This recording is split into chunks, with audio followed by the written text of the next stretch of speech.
Welcome back to the RinkMasters podcast. My name is Tyler Kroom. I'm going to be your host today, joined with my good friend Chris Penner. We are going to be doing our Ottawa Senators breakdown, and as we know that they've been extremely busy this offseason, Chris, do you want to bring us up to date on some of the moves they've been making? Yeah, no, Ottawa was definitely one of the more busier teams in the offseason, bringing in some, I would say, key forward additions. One of them being their top star on the right wing is going to be Evgeny Dadonov. Tyler, what would you expect out of Dadonov this year? Well, I expect Dadonov to really come in and provide that scoring punch that they were lacking last year. They had a lot of lower scoring games, and they were relying on everyone to pitch in offensively. But I think Dadonov on that line with Brady Tkachuk and Chris Tierney really gives them a true number one line that they didn't have last year, which is going to make that team better going into next season.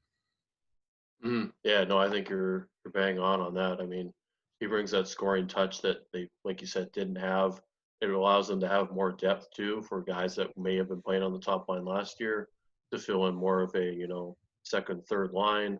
And I think it gives them more depth on the offensive side too, adding a guy like Evgeny Dadonov to fill that number one right wing slot. Absolutely. And I mean, they also signed Alex Galchenyuk, and he's going to likely slot in on that second line on the right side with Colin White and Connor Brown. What do you think that second line is going to do for the Senators this year? Yeah, you got a pretty big mix of, like, you're not the same kind of player on each kind of spot. Galchenyuk's good passing playmaker, can also put the puck in the net for you. Connor Brown had a really good year and was actually, I think, one of the more underrated players in the game.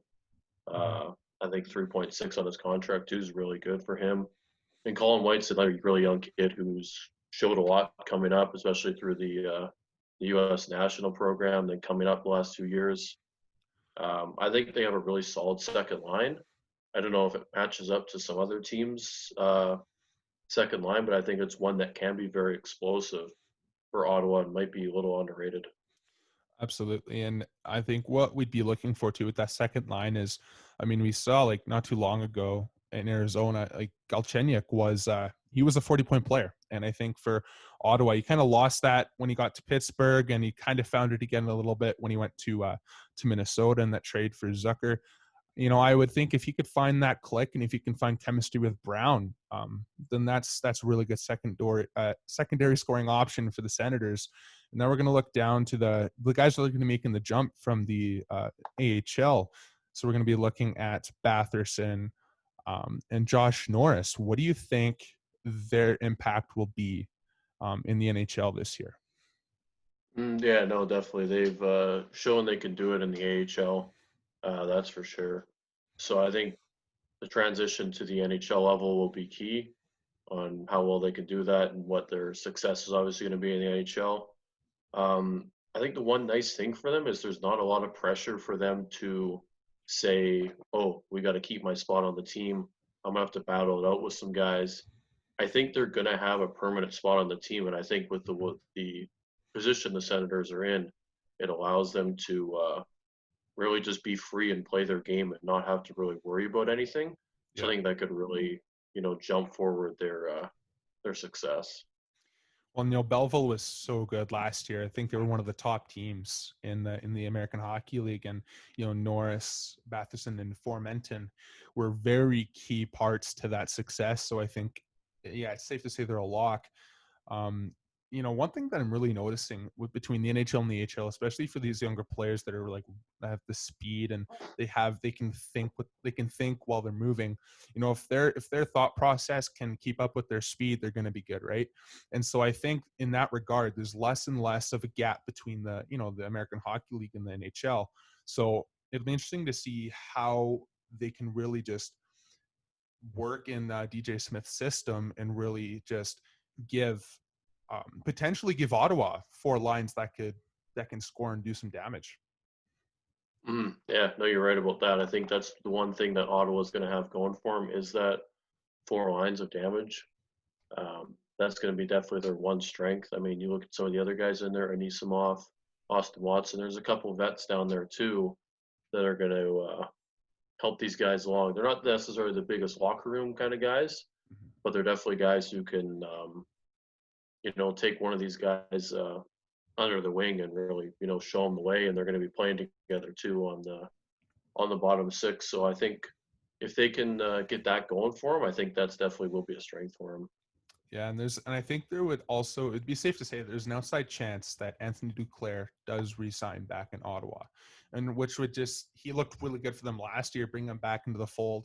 I mean, that just makes them even better going forward, right? So, um, going into our next talking point, we want to look at their defense. I know Chris and I were looking through it on Cap Friendly. We're trying to depict what we would do with that defense, and I mean, it's pretty bad, right? You got Thomas Chabot, he's excellent. He's paired with Nikita Zaitsev. Zaitsev in limited minutes can be an extremely effective defender, but as a paired on that top pairing with Chabot, I just don't think that's going to cut it. And their second pairing was Mike Riley and Eric Goodbranson. That's really much. That's a really big eyesore. Um, I mean, what are your thoughts on that, Chris? I mean, it's I guess you could call it a joke. It's a disaster Yeah. on the Senators blue line. I mean, there's not much more you can say. Thomas Chabot's going to be logging hella minutes as he already does. Um, I mean, you look at it, and besides Chabot, they're all guys who maybe are like number 5, number 6 defenseman. Maybe not Zaitsev, who could definitely play Mm-hmm. a top 4 role given the circumstances. But you look at a guy like Mike Riley, Christian Wolin, uh, Christian Jaros. I mean, they're nothing. They're nothing right now. Eric Branson, he ain't gonna win, Norris trophies. So I mean, I don't know, man. No, It's it's bad. bad. It's bad. Yeah. Well, and they're really hoping that sorry, that's Eric Brandstrom could really be NHL ready right now. And he was that big piece that came in the Mark Stone trade when they shipped him off to Vegas. And unfortunately, up until this point, he hasn't been able to really solidify himself as a full-time NHLer. And I mean, maybe this year this is the opportunity for him to do it. But even then, I don't know if that's going to be enough to really give them enough of a defense to really complement their offensive team and to really give themselves a chance against a lot of these other really good teams in the league. Yeah, no, you're right. I think Eric Brandstrom has a really high ceiling. I think he can be a really good, puck moving defenseman. Can put the puck in the back of your net, back of their net. Sorry.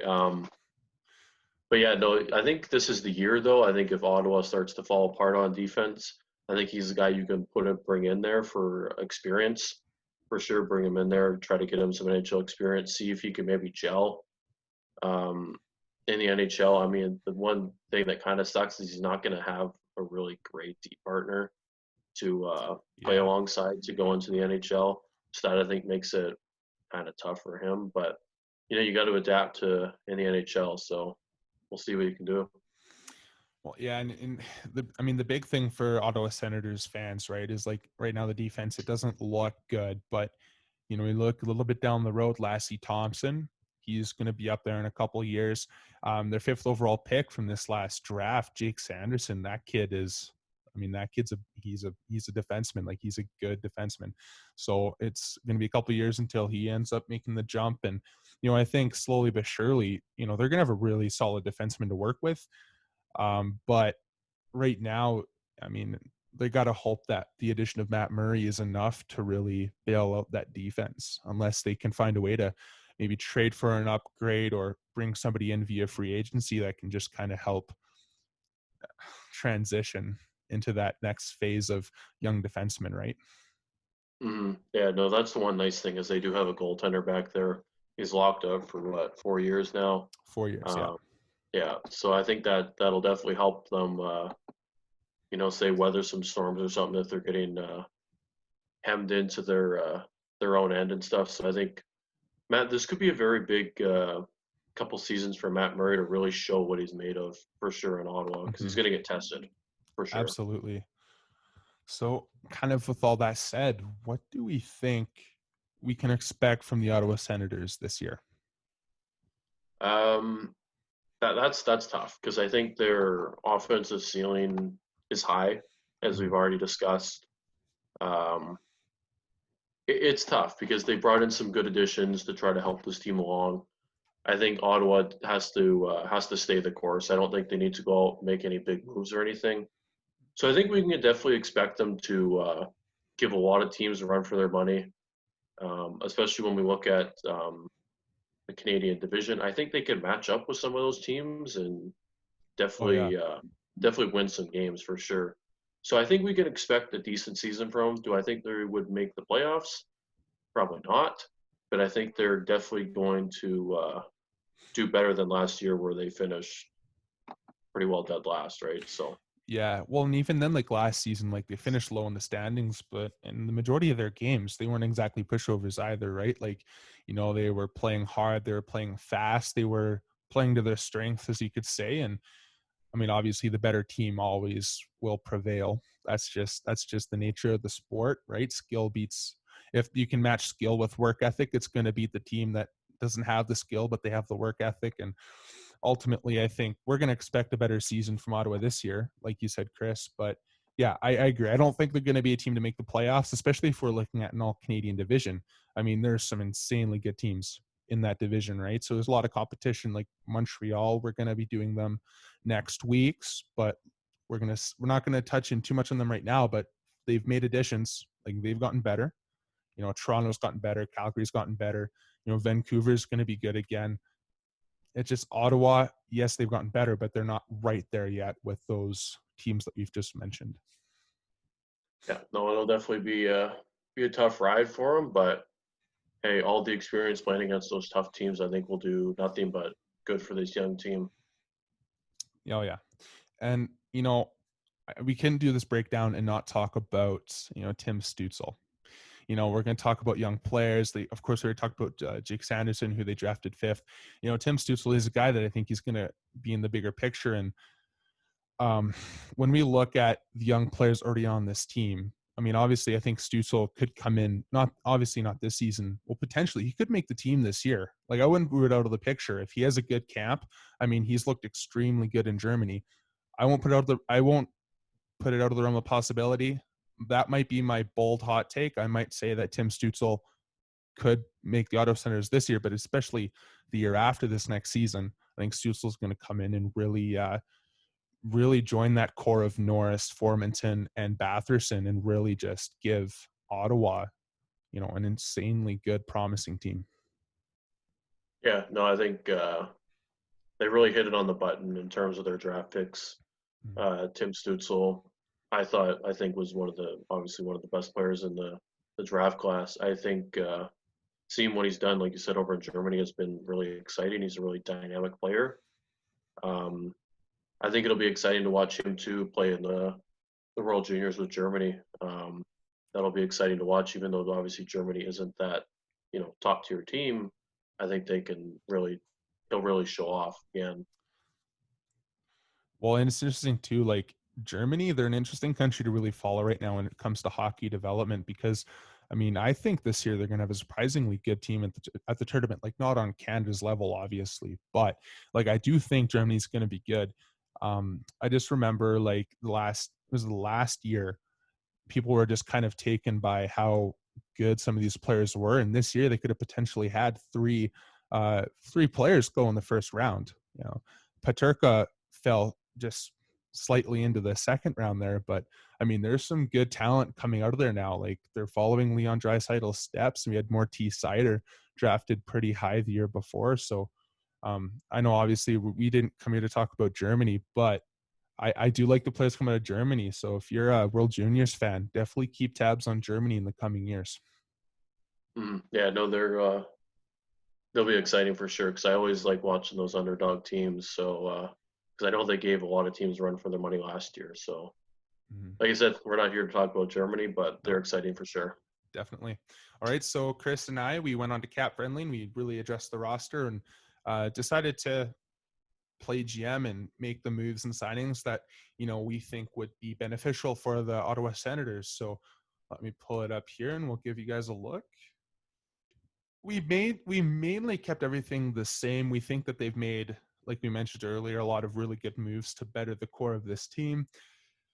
Um, some of the more noticeable signings that we made and that we thought were good, because like we said, we do not like the look of their defense at all. We don't think that it was a respectable defense as it was.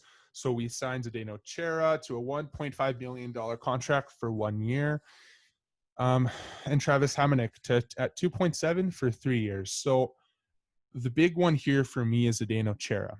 Now, if you look at this very, very young Ottawa Senators team, they really don't have anybody there to really mentor the team during this rebuild or retool, whatever terminology you want to use, which we thought was a little bit concerning, because when you have a lot of young players coming to the NHL with a bit of a lack of maturity, you need to have that old soul leading the charge in the room.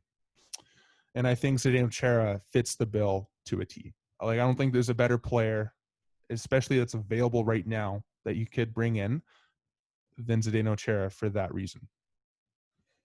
Yeah, no, you're right. I mean, look what Chara's done in his career. He's led the Bruins to a couple finals, obviously winning the cup in 11. So I think he's done it all, and he definitely will bring that locker room experience.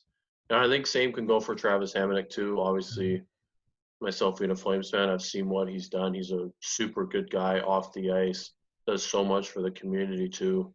So I think Ottawa would really enjoy him in the community doing all that stuff. And I heard he is a good locker room guy too. So even if he could definitely mentor some of these young guys for sure, along with Chara. So, and also excellent penalty killer. So Yeah. I think they would do very well or better with those two additions on the blue line for sure. Yeah, no, they definitely would provide the stability to the back end that they were really lacking before he made those moves. And again, looking at the offense, I mean, I I don't see any holes in that offense. Like, these are all four lines here are very capable of scoring. And I think that's a really good thing. The NHL is heading in a direction where they want more goals. And you look at teams within the division, like a Toronto, like all four lines can score, right? So if you want to look ahead a little bit, these Ottawa and Toronto games could be extremely fun to watch for both fans. Yeah, no, it'll be exciting too because you see all that firepower on Ottawa's side, young and upcoming. So they definitely could be exciting. They're also definitely gonna have their games too, where they're just gonna have one of those young kind of team games where they just get Mhm. outmatched and they're the situational awareness just isn't going to be there for that team. But I think all in all, they're going to definitely grow well, Yeah, and it could be exciting for sure. absolutely. I'm personally like really excited about this Ottawa team going forward, looking at the prospect pool, looking at the players that are going to be making the jump. And even again, just looking into the draft, they've got a first round pick next year plus 3 second-round picks. They have 5 first round picks in the first 3 rounds. Like, it's just unreal. Um, I think Ottawa might be on my list of teams to cheer for next year, but I'm just looking forward to it. Um, I just can't wait. But Yeah, yeah, no. Once the season comes along, I think we'll all be happy. But definitely the All Canadian division will be exciting for sure to start the year. certainly. Well, that concludes our uh, our breakdown of the Ottawa Senators. So next week, stay tuned. We're going to be doing our breakdown of the Montreal Canadiens. They're the last team on our Canadian team breakdown, so make sure you don't miss that. And just remember, if you like what you see, go follow us on Instagram, Twitter, and Facebook, and subscribe to our YouTube channel. And we'll see you next week.